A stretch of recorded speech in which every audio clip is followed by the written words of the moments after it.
Hoje nós estamos encerrando uma série, uma microsérie que nós começamos no início de janeiro, e o título dessa série é Recomeçar. Vai aparecer aqui no telão para você. E nesta série nós nos propusemos a apresentar a você alguns valores que eventualmente podem orientar a nossa caminhada cristã, na medida em que nós nos lançamos para um ano que tem uma cara de retomada, que tem uma cara de recomeço para todos nós. Depois de 2 anos de pandemia, 2022 se apresenta a nós como um ano de extrema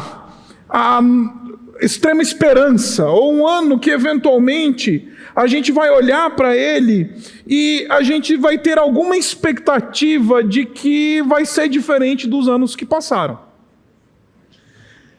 Estamos retomando. Certamente você, no início desse ano, você deve ter pensado, agora eu vou retomar o curso que eu deixei para trás quando a pandemia veio. Agora eu vou fazer aquele negócio lá que eu queria fazer com a minha esposa, só que a pandemia atrapalhou. Agora eu vou fazer o curso que eu estava pensando em fazer e não deu para fazer. Agora eu vou fazer isso, agora eu vou fazer aquilo. 2022 certamente é um ano que tem cara de retomada para todos nós. E nessa série, então, nós decidimos apresentar para você alguns valores importantes que precisam nos orientar nesse processo de retomada, nesse processo de recomeço. O primeiro valor, ou o primeiro princípio bíblico, é o amor. Nós olhamos para João no capítulo 21, e nós conversamos sobre a história de Pedro sendo restaurado ao ministério pelo próprio Senhor Jesus. E a pergunta que o Senhor Jesus Cristo faz, que restaura Pedro ao ministério, é: Pedro, tu me amas? Eu não quero saber o teu currículo. Eu não quero saber a tua história igrejeira. Eu não quero saber se você é dizimista há 70 anos. Eu não quero saber se você faz isso ou aquilo. Eu só preciso saber se tu me amas. E a gente descobriu que 2022 vai ser diferente na nossa vida se nós amarmos a Jesus profundamente acima de todas as coisas. Logo em seguida, o pastor Jefferson trouxe uma palavra muito, muito especial e preciosa para nós, falando sobre a história de arrependimento de Davi. E nós conversamos sobre esse princípio do arrependimento. Precisamos ser capazes de nos arrepender para poder retomar as nossas caminhadas, para poder, enfim, ter condições de recomeçar em muitos momentos e em muitos movimentos da nossa vida. E nós vimos lá uma cena conhecida, em que o profeta Natan chega diante de Davi e fala: Davi, tu és o homem, você matou o teu amigo, adulterou e tomou a mulher dele, e você está escondendo o teu pecado. E então Davi cai em si, e ele se arrepende para poder recomeçar. Na semana passada nós ouvimos o sermão que talvez tenha sido o melhor sermão desta série. Se você ainda não ouviu, ouça. Pregado pelo Felipe, o líder do mosaico da nossa igreja. Ele falou sobre fé na história de Elias. Um profeta desacreditado, um profeta cansado, um profeta que não tinha muito mais perspectiva de futuro, porque o próprio rei e a rainha tinham botado a cabeça dele a prêmio. E então, no momento de angústia, de fuga, de descrença, Deus aparece a ele por um vento suave, numa brisa suave, e fala: retoma a tua vida, Elias. Ainda tem 7.000 que não se dobram diante de Baal. Eu ainda continuo soberano sobre toda a história. Creia que eu ainda posso fazer grandes coisas. E a gente precisa de fé para retomar. Hoje quero lhes falar sobre aquilo que considero ser o maior desafio da alma humana: o perdão. Não somente liberar perdão ou conceder perdão, quanto pedir perdão é talvez a tarefa mais difícil da alma humana. A minha experiência pastoral tem me mostrado que a maior parte dos casos que eventualmente sou chamado para tratar como pastor, eles encontram a sua origem numa falta de concessão de perdão ou numa falta de pedido de perdão. A maior parte dos problemas, famílias que se quebram, casamentos que racham, relações familiares com filhos, com cunhado, sogra, sogro, seja que for, a maioria das rupturas familiares e das rupturas relacionais que nós experimentamos na nossa vida, a maioria dessas rupturas, elas acontecem justamente porque nós temos uma incapacidade natural de conceder perdão e de pedir perdão. E isso se dá, meus irmãos, por uma razão muito simples. Nós temos em nós um desejo natural, adâmico, de guardar a mágoa. Nós temos um movimento em nós natural de reivindicar o direito. Nós temos um movimento natural em nós por causa de nossa natureza pecaminosa e ante Deus, de segurar o orgulho e falar: eu não vou pedir perdão. Sabe que está errado, mas não vou pedir perdão. Não vou perdoar, porque a minha ofensa é muito grande.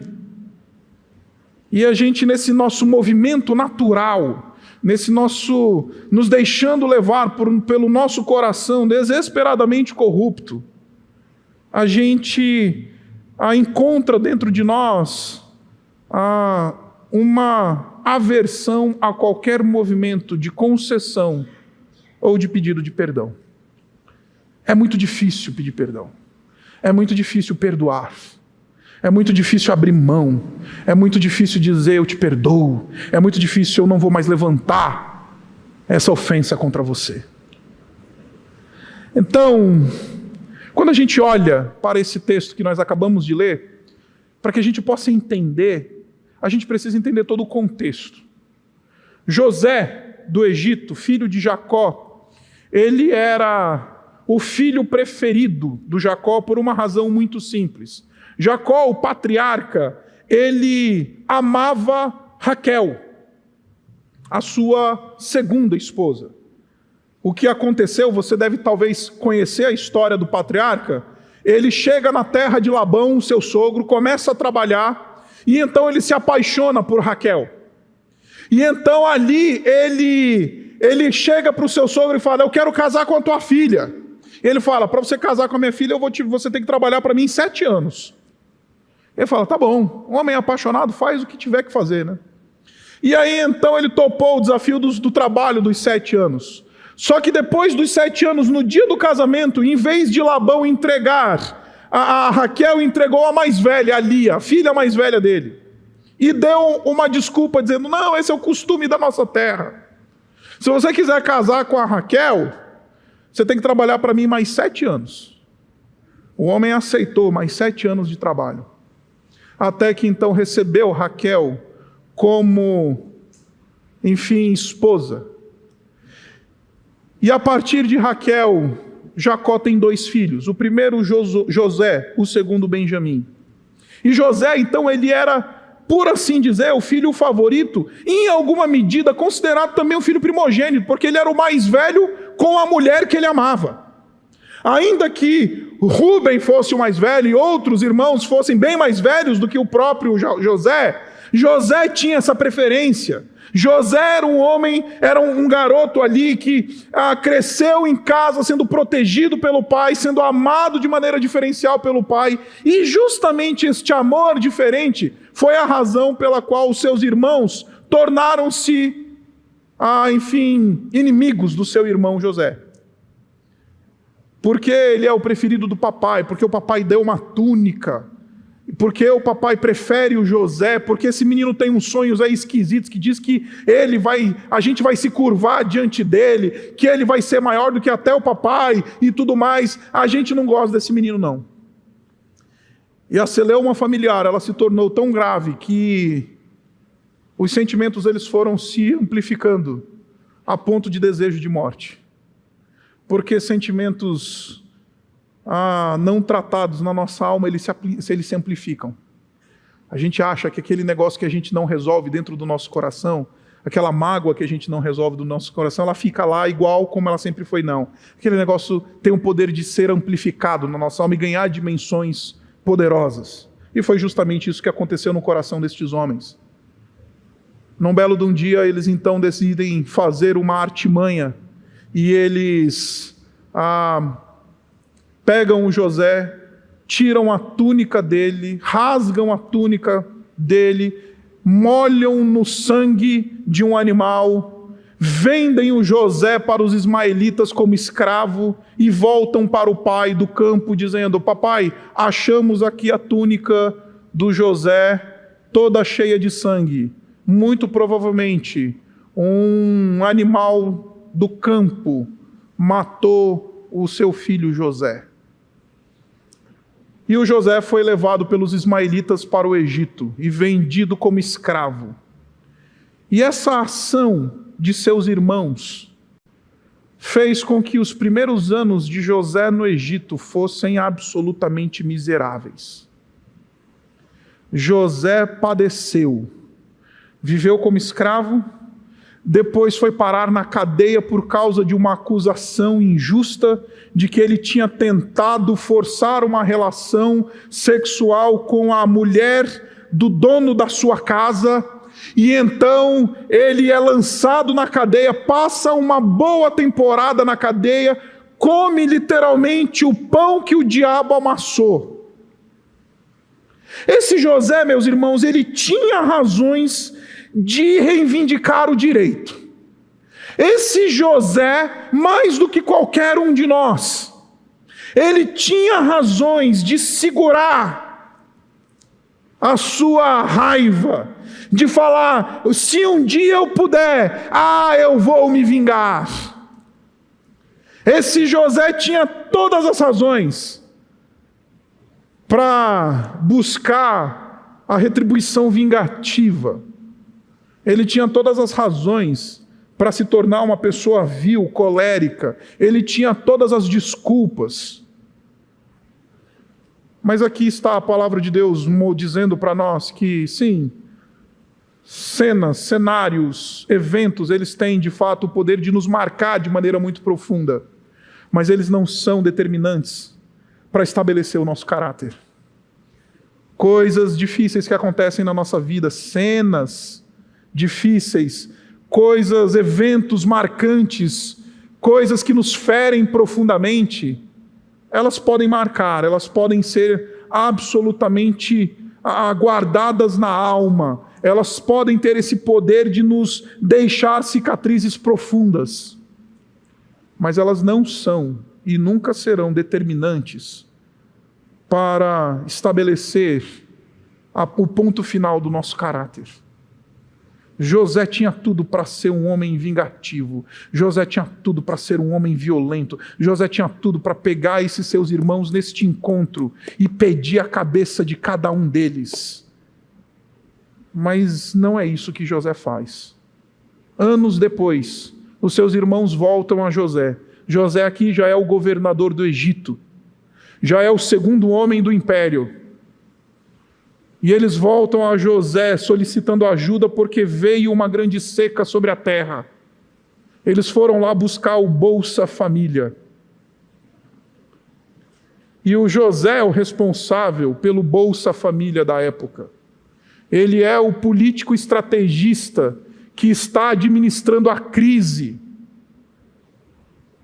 E ele vê os seus irmãos chegando.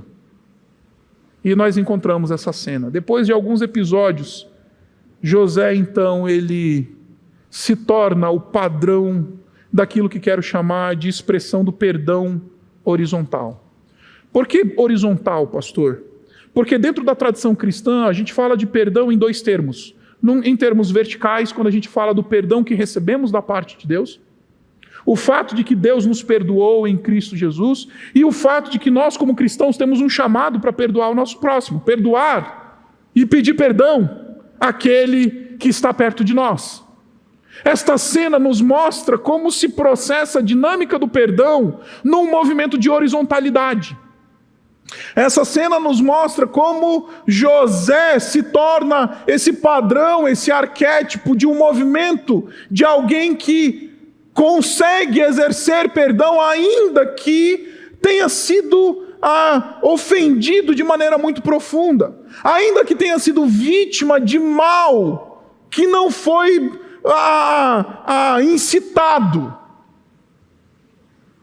José decide perdoar os seus irmãos. Agora, a pergunta que se levanta então é: o que é perdão, pastor? E para responder essa pergunta, eu primeiro preciso dizer para você o que não é perdão. Porque a gente ouve uma série de teorias sobre perdão nas igrejas evangélicas hoje, que tentam dizer o que é perdão à luz da palavra de Deus, mas não são propostas bíblicas. Então eu quero começar dizendo para você o que não é perdão. Em primeiro lugar, perdão não é esquecer. Olhe comigo no versículo 3 e no versículo 4. O José faz questão de dizer o que aconteceu. Versículo 3 ele diz assim: eu sou José. E pergunta: meu pai ainda está vivo?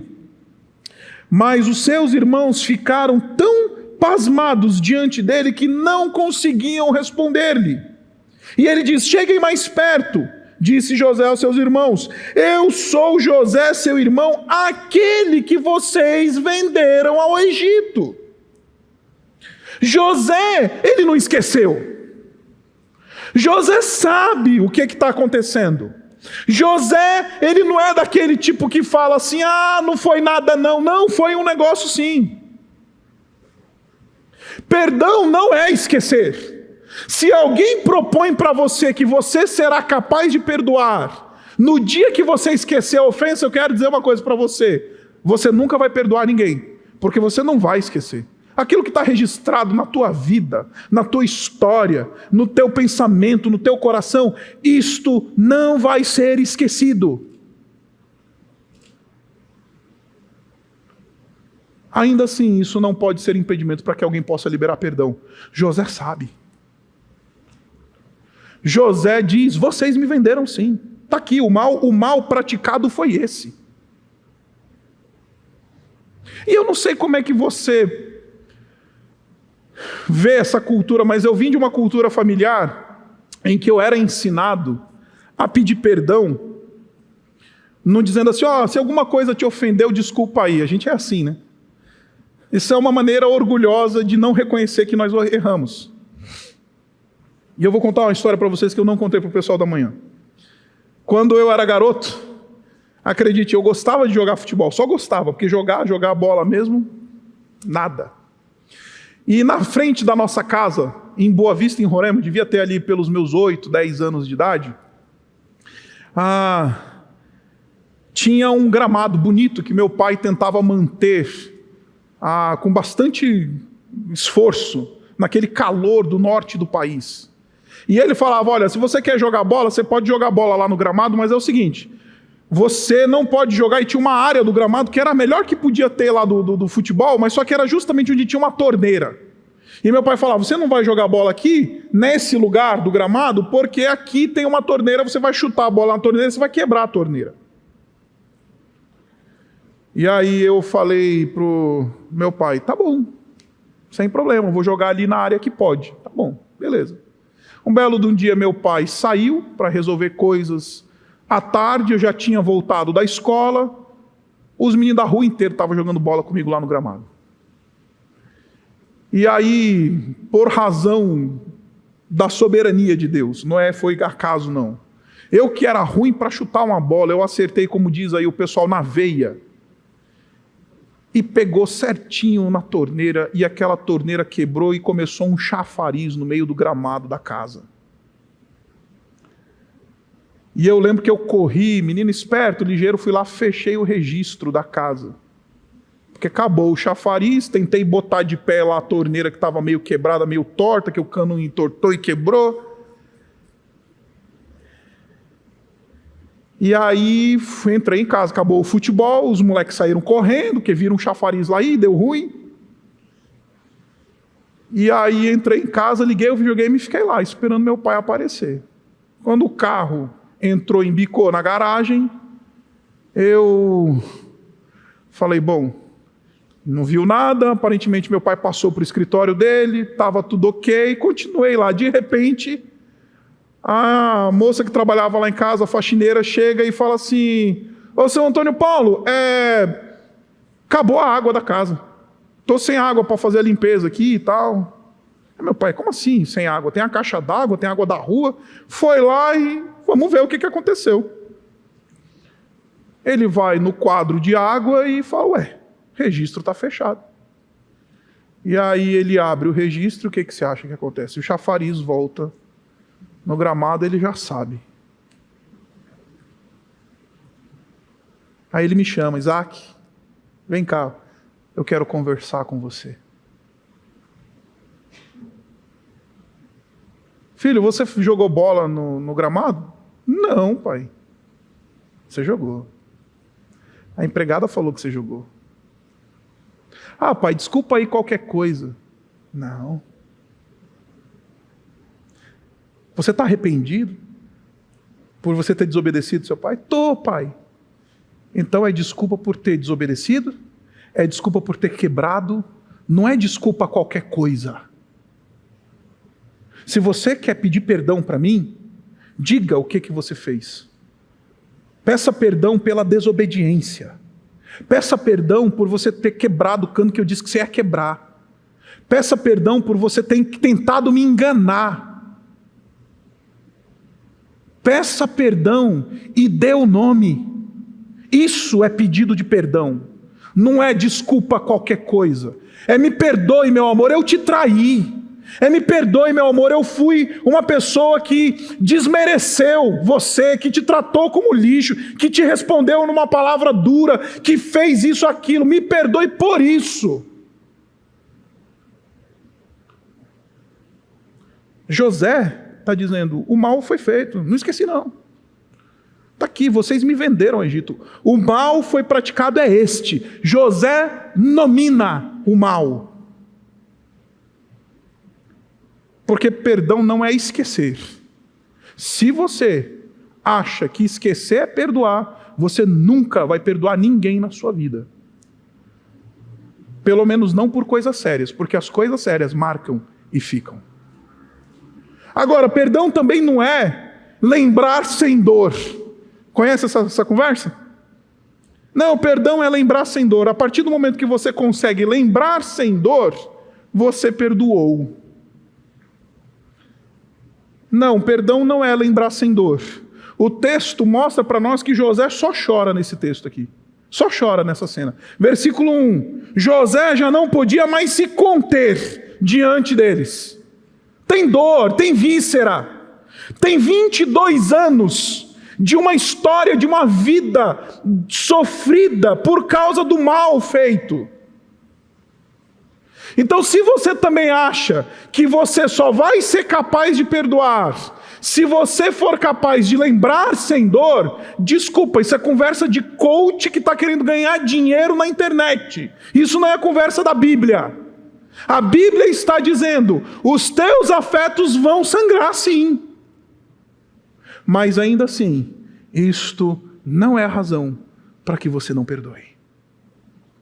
José sofrendo, chorando, com os afetos feridos, com a memória bem clara do mal, ele ainda assim diz, eu te perdoo. Ainda assim, ele não levanta a ofensa contra o seu ofensor, os seus ofensores. Vocês me venderam, sim. O mal foi praticado. Eu estou sofrendo, me dói. Eu ainda estou em angústia. Eu ainda estou sangrando a alma por causa disso. Então não se permita ser enganado por falsos mestres dizendo que perdão, ele é um movimento em que a gente só vai conseguir praticar se eventualmente a gente lembrar sem dor. Em terceiro lugar, perdão não é uma resposta. pessoal diz assim: eu só vou perdoar se a minha parte ofensora vier pedir perdão. Eu ouço isso muito no gabinete pastoral entre os crentes. Ah, pastor, eu não vou perdoar não. Por quê? Ele não me pediu perdão? José perdoa os seus irmãos, sem que os seus irmãos sequer tenham a condição de falar: me perdoe, José. Eu te vendi como escravo. Eu te tratei que nem lixo. Eu pratiquei o mal. O resultado das minhas ações para com você foi que você passou 22 anos, 2 décadas, de maneira miserável. Pelo menos 10 anos na prisão. O resultado das minhas ações contra você, José. Nunca houve esse pedido de perdão, pelo menos não nesse texto. Posteriormente, a gente pode ter alguma indicação de que esse pedido de perdão chegou. Mas antes do pedido de perdão chegar, José já tinha perdoado. José já tinha dito: fiquem em paz, venham para perto de mim. Por isso, perdão não é esquecer, porque José se lembra bem. Não é lembrar sem dor, porque José está sofrendo ainda. E também não é uma resposta de um pedido inicial, porque José está perdoando mesmo sem ter recebido um pedido de perdão. Então, o que é perdão, pastor? Perdão é uma decisão unilateral, em primeiro lugar. É uma decisão unilateral de não mais levantar a ofensa contra o ofensor. Isto é perdão bíblico, porque isto é aquilo que Deus fez por mim e por você. Deus unilateralmente em Cristo Jesus, Deus prova o seu amor para conosco pelo fato de Cristo ter morrido por nós quando ainda éramos pecadores, quando ainda praticávamos a ofensa contra Deus. Deus fala: eu estou tomando uma decisão unilateral, eu não preciso ouvir um pedido de perdão, eu não preciso que alguém chegue para mim e fale: me perdoe. Eu não vou segurar essa dívida, eu vou liberar o perdão. É uma decisão minha, não depende de nenhum fator externo. E meus irmãos, por que precisa ser uma decisão unilateral? Porque as rédeas da transformação do perdão nós assumimos para nós, sem precisar que alguém venha falar com a gente. Se você entende que perdão é uma decisão que eu tomo, e esta decisão é o início de um processo de transformação, um processo de restauração da minha alma, eu não preciso ficar esperando ninguém para começar esse processo na minha vida.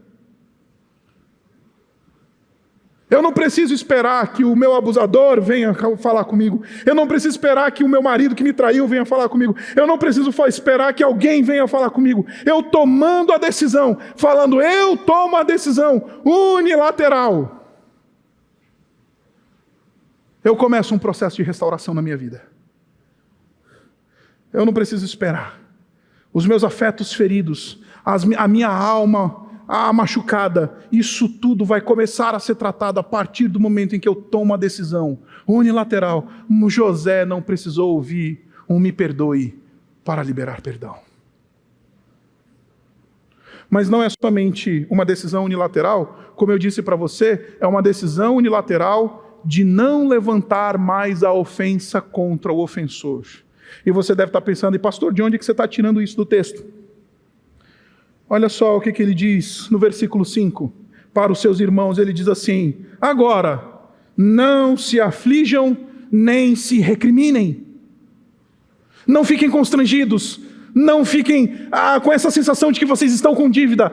Eu paguei a dívida. Eu não estou mais assumindo nenhuma ofensa. Eu não estou mais levantando contra vocês. Não estou mais considerando isso. Se estou dizendo perdoo vocês, isso quer dizer que aqui acabou. Porque também é isso que Deus faz conosco. Deus lança no esquecimento aquilo que foi perdoado na cruz. Deus nunca mais vai dizer: isto você fez contra mim, se um dia nós somos perdoados. E meus irmãos, Deus sabe cada um dos nossos pensamentos e das nossas ações. Ele conhece o histórico do nosso browser da internet. Ele conhece o histórico das nossas conversas de WhatsApp nas redes sociais.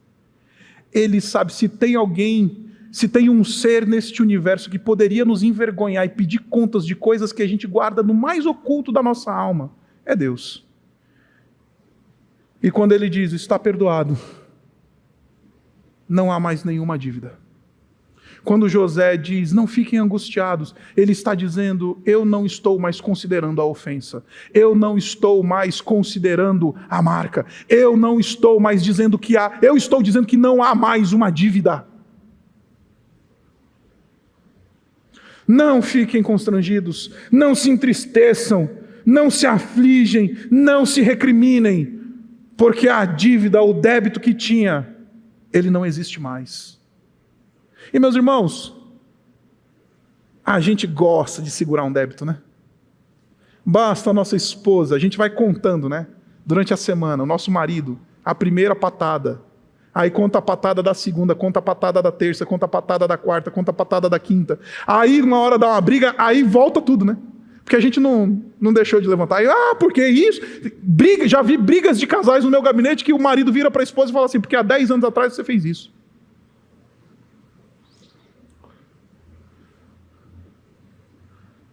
Isso não é perdão. Peraí. Por que você está ressuscitando um negócio de 10 anos atrás? Você não tinha falado há 10 anos atrás que você tinha perdoado? Tinha, pastor, falei. Pois é, então, se você disse que perdoou, isso significa nunca mais levantar contra o teu ofensor a ofensa feita. Porque é justamente isso que Deus faz. Não se aflijam. Não se recriminem, não fiquem constrangidos na minha presença, porque já não há mais débito. Já não há mais dor. Já não há mais dívida. Dor há. Ele está chorando falando isso. Ele está sangrando falando isso. Mas não há mais dívida. Eu não estou mais... E aí talvez você esteja perguntando, pastor... Legal, uma decisão unilateral que eu tomo na presença do Senhor de nunca mais levantar a ofensa contra o meu ofensor. E os meus afetos? Como é que ficam? E a minha dor, a minha angústia, a minha raiva? Esse sermão parece muito intelectualizado, esse sermão parece muito 2 mais 2 são 4. Esse sermão que você está pregando parece muito simples na teoria, mas na prática, pastor, é a minha alma, é o meu coração marcado, é o meu coração ferido, é a minha falta de sono, é a minha angústia, aquela dor na garganta quando eu encosto no travesseiro. Mas pastor, é muito bonito falar de uma decisão unilateral. Mas na hora do pega para capar, sou eu que suo frio lá no meu travesseiro. Como é que eu lido com isso? A minha resposta para você, ela é muito simples. E é o terceiro ponto dessa passagem. É que perdão é uma decisão unilateral.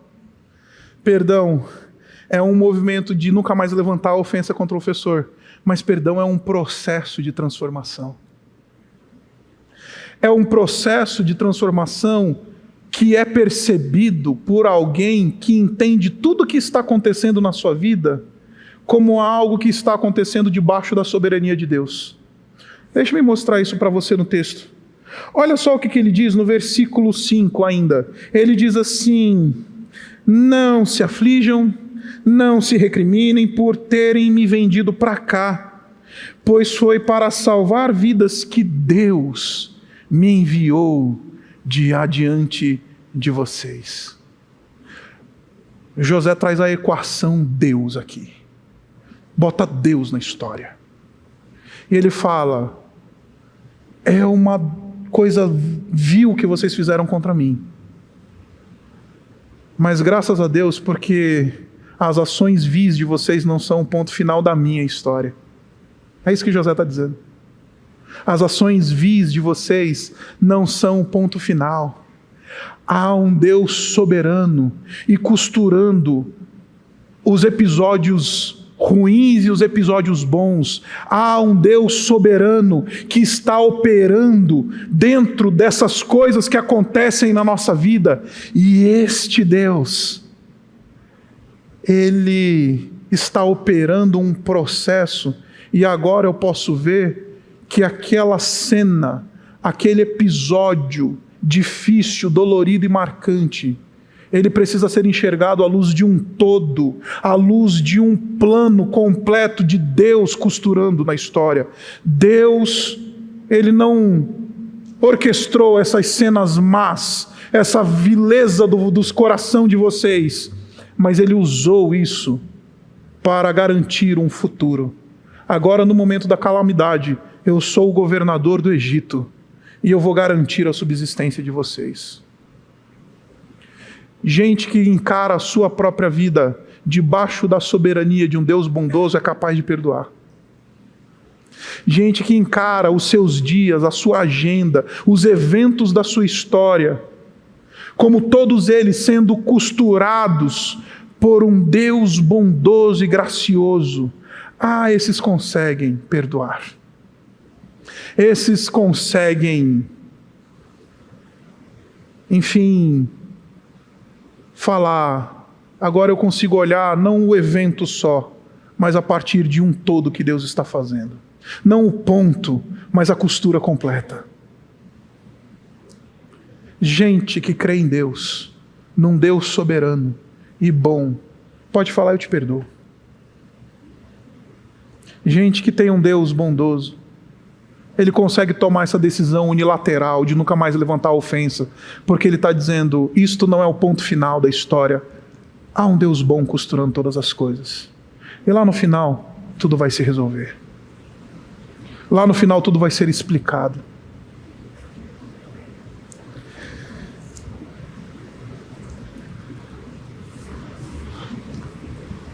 Um pouco antes de eu me mudar para os Estados Unidos,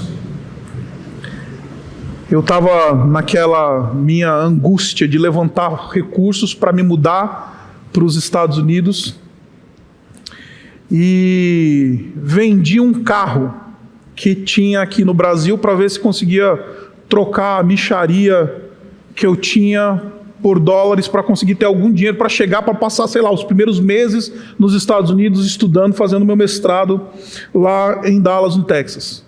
E lembro que vendi um carro. E cheguei para o meu pai e falei assim, pai,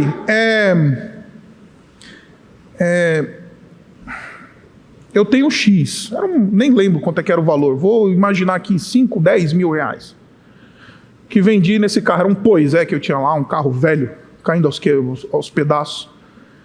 E aí falei, se eu tiver mais $2.000, eu consigo pagar integralmente o meu primeiro semestre de estudos, com mais $2.000. Eu já estou com, sei lá, mais de 90% do valor do primeiro semestre de estudos, pai. Preciso de $2.000. Meu pai tinha esse dinheiro. Só que ele virou para mim e falou assim, filho, eu não vou te dar não. Não vou te dar não. Essa é uma decisão sua, não é? De sair do país, estudar fora, não é? É. Papai tem esse dinheiro, mas o papai não vai te dar. Cara, aquilo me feriu de um jeito. Alguns meses atrás, meu pai tinha acabado de pagar umas férias caras para minha irmã visitar amigos no estado, no Roraima, no norte do país. E eu fiquei indignadíssimo com aquilo. Fiquei extremamente ferido, me sentindo um nada. Não vou te dar, filho. Você vai chegar em Dallas e você vai correr atrás. Entrei no avião aos prantos, com raiva do meu pai, porque ele não tinha me dado $2.000. Eu sei que $2.000 hoje é muito dinheiro por causa do câmbio, mas na época não era tanto dinheiro assim. Cheguei em Dallas e fui correr atrás de $2.000. O que lavei de carro, cortei de grama, limpei de piscina, fiz de manobrista em evento para levantar $2.000. 6 meses se passaram. eu entendi a lição que meu pai estava querendo me dar. Eu entendi aquele não. Eu entendi aquela ferida que foi feita. Eu fiz contatos, eu consegui me desenvolver. E se eu tivesse aqueles $2.000 chegando, esses $2.000 me fariam mal. Eu sou hoje grato a Deus, porque meu pai não me deu. Ele me feriu, dizendo, não vou te dar. Eu estava na expectativa, e eu lembro de estar dirigindo de São Bernardo do Campo para Guarulhos, orando e falando, pô Deus, bem que meu pai podia estar com essa grana aí no bolso e vai me entregar antes de eu entrar no avião. Fui até a última hora, esperando que meu pai ia me dar um envelope assim, toma meu filho, vai em paz. Ele não deu. 6 meses depois, eu vi a soberania de Deus sendo costurada, as lições que eu precisava aprender, as coisas que eu precisava viver para poder ficar bem por 4 anos naquele país estudando. Aí eu lembrei da história de José dizendo, uau, agora parece que o José, olhando para trás, ele entende. Há um Deus bom que está costurando as coisas, ainda que eventos ruins estejam surgindo na nossa vida, ainda que processos negativos, ainda que coisas que a gente não aceita estejam acontecendo na nossa vida. Deus me enviou para cá, não foi vocês. Não foi o mal que vocês fizeram, foi justamente a providência bondosa de Deus que me trouxe para cá. E nesse processo de reconhecer que Deus está atuando, a nossa alma ferida, ela vai sendo curada, meus irmãos. Nesse processo, essa alma machucada, que um dia tomou a decisão de perdoar, ela vai sendo tratada. E meus irmãos, eu tenho a sensação de que é justamente isso que faz com que pessoas ou se endureçam, ou sejam amolecidas e se tornem sensíveis diante do mal que vivem, diante da violência que sofrem. A violência que sofremos, ela tem o poder ou de nos endurecer profundamente, ou de nos amolecer e nos tornar sensíveis e dóceis, pessoas amorosas. O mal, ele tem esse poder, a gente sofre o mal, e se nós não temos uma perspectiva de um Deus soberano que está controlando todas as coisas, Ele está vendo 6 meses depois, 1 ano depois, 10 anos depois, a nossa tendência, sabe qual que é? De endurecer o coração. Aí a gente se torna aquela gente ranzinza, aquela gente dura, aquela gente que reclama o direito, e ainda vem dizer assim, não, é porque eu tenho um senso de justiça muito elevado. Não, é o teu coração que é duro mesmo. Incapaz de perdoar. Porque o que nos trata a alma nesse processo é justamente falar, Senhor, Tu és soberano sobre todas as coisas. E eu descanso na Tua soberania, ainda que eu esteja sofrendo violência, ainda que esse evento fique marcado na minha mente, no meu coração, ainda que a minha alma ainda sofra com tudo isso que aconteceu. Tu és um Deus bom. Em dias maus, Tu és a doçura da minha alma. Recebendo violência não incitada, Tu és o Deus doce da minha alma, diante de tanta amargura que está sendo lançada sobre mim. Deus, Tu és o Deus que faz com que a minha alma seja tratada nesse processo de perdão. Aqueles que creem no Deus bom e soberano são amolecidos. Aqueles que não creem no Deus bom e soberano, eles são endurecidos quando são vilipendiados, quando recebem o mal. Aí esses não perdoam, esses não pedem perdão, e eles ainda dizem assim, é o meu senso de justiça elevado, não, é o teu coração duro e carnal. Porque se você é alguém que tem senso de justiça elevado, deixa eu te dizer o que você merece justamente pelo teu pecado, o inferno. Se o teu senso de justiça ele é elevado mesmo, deixa eu te dizer o que Deus tem que fazer contigo, te mandar para o inferno, justamente.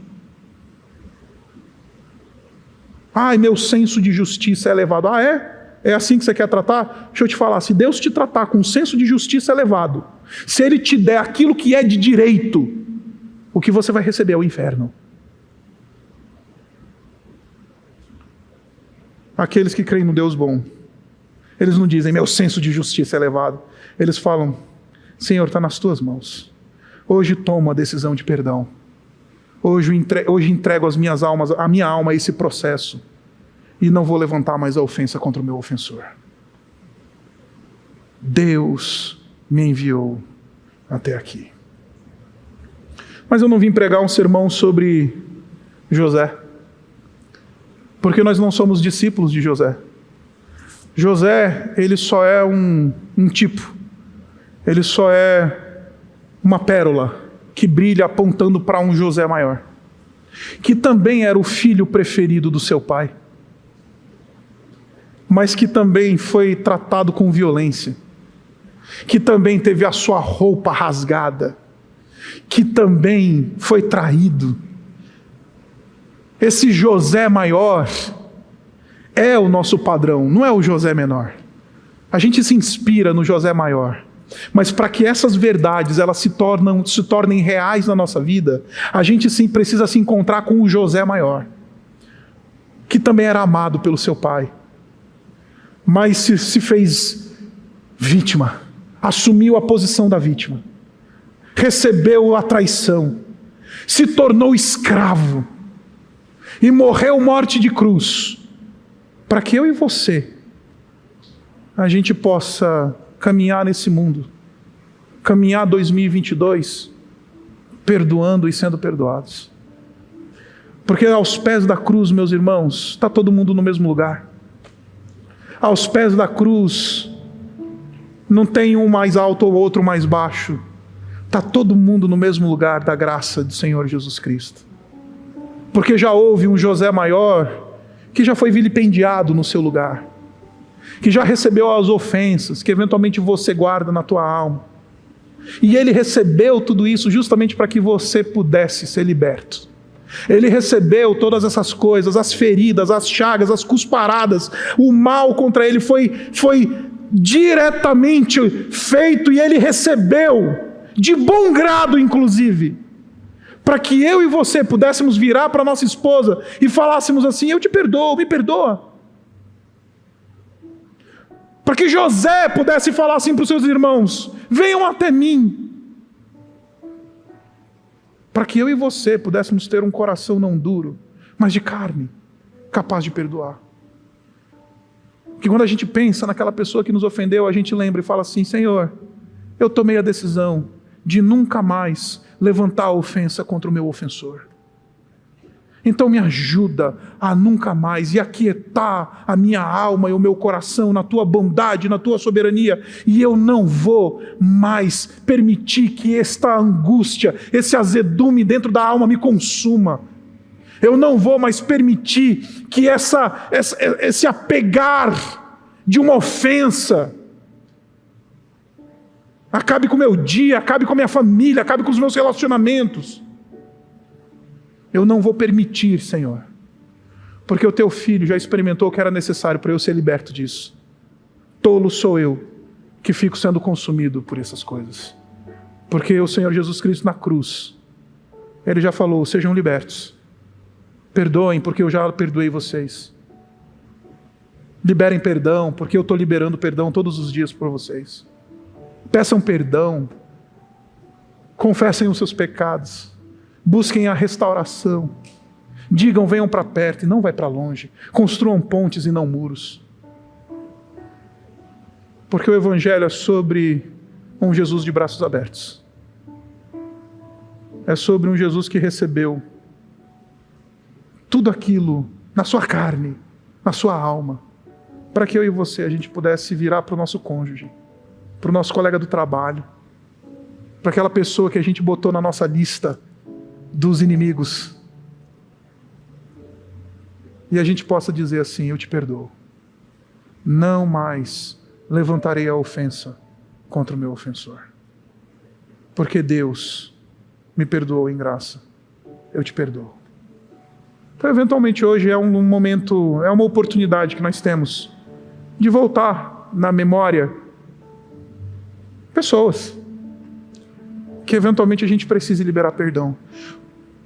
Porque é possível, né, que se perdão é isso mesmo, uma decisão diante de Deus, unilateral, de nunca mais levantar a ofensa diante do meu ofensor, entregando a minha alma à sua boa soberania, isso significa que é bem possível que a gente nunca tenha perdoado ninguém, né? A primeira vez que essas verdades me vieram à tona na minha caminhada cristã, quando eu descobri que perdão é isso, eu falei, eita Deus, então temos um problema. Eu acho que eu nunca perdoei ninguém. Porque toda hora eu quero voltar à ofensa. Eu continuo guardando dentro da minha alma. Eu acho que eu nunca perdoei ninguém, Senhor. Eu fiz essa oração. Hoje nós temos o nosso Senhor Jesus convidando a gente a voltar a nomes, pessoas, eventos. Porque o Senhor Jesus Cristo foi aquele que na cruz disse, Senhor, perdoa-lhes, porque não sabem o que fazem. Eles não sabem o que fazem. Perdoa-lhes, porque eles não sabem o que fazem. Então hoje é o dia de falar, Senhor, eu quero ser liberto pelo perdão. 2022, ele pode ser um ano extremamente abençoador, ou um ano extremamente miserável, se você não tomar uma decisão de perdoar e de pedir perdão. Abaixe sua cabeça e vamos orar. Obrigado, Pai, pela Tua palavra. Obrigado pelo testemunho belíssimo de José. Obrigado porque há um José maior. Obrigado porque na cruz a gente pode derramar as nossas feridas, as nossas mágoas. A gente pode levar para Jesus. A gente crê num Deus bom e soberano que está costurando todos esses eventos, quer sejam eventos difíceis, quer sejam eventos, favoráveis, quer sejam coisas e o receber de mal ou o receber de bom. Pai, o Senhor é soberano. Então hoje nos incomoda pelo Teu Espírito. Nos traz à memória pessoas que a gente precisa perdoar. Nos traz à memória pessoas para quem a gente precisa ir buscar pedindo perdão. Nominar a maldade do nosso coração. Pai, nos ajuda. Porque não queremos um 2022 em que a gente acumula mazelas, acumula traumas, acumula sentimentos de angústia, acumula feridas não tratadas na nossa alma. Que pelo poder do Teu Espírito, pelo poder da Tua palavra, pelo poder que jorra da cruz, hoje, Pai, haja transformação, haja liberação de perdão. Porque o Senhor Jesus já fez tudo aquilo que era preciso para que a gente pudesse ser liberto dessas coisas. Nós te amamos, nós te honramos. No nome do Senhor Jesus nós oramos. Amém.